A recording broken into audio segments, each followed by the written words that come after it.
ধনে পাতার চাটনি করা হচ্ছিল, আদা রসুন আর কাঁচা লঙ্কাটা একটু বেশি করে দেওয়া হচ্ছিল যাতে বেশ ঝাল ঝাল হয়।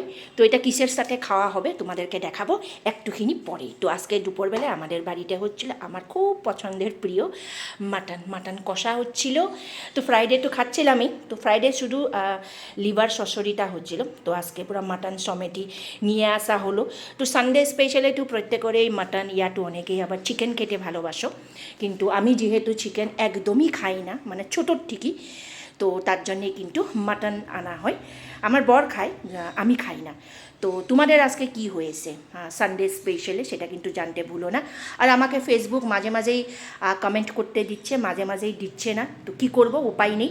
তো ওই যে ধনেপাতার চাটনিটা করা হচ্ছিল ওইটা কিন্তু পেয়ারার সাথে খাওয়ার জন্যে আমার কিন্তু বর করেছিল, সাথে পেয়ারা আছে আর তার সাথে কিন্তু শশা ছিল। তো এই যে ছেলের পছন্দের আজকে সিলি ফিশটা নিয়ে মানে অর্ডার দেওয়া হচ্ছিল, তার সাথে আমি হালকা পাতলা করে ওকে দুটা পরাঠা বানিয়ে দিয়েছিলাম। তো চলো এখন ওর জন্য আসছি, টাটা।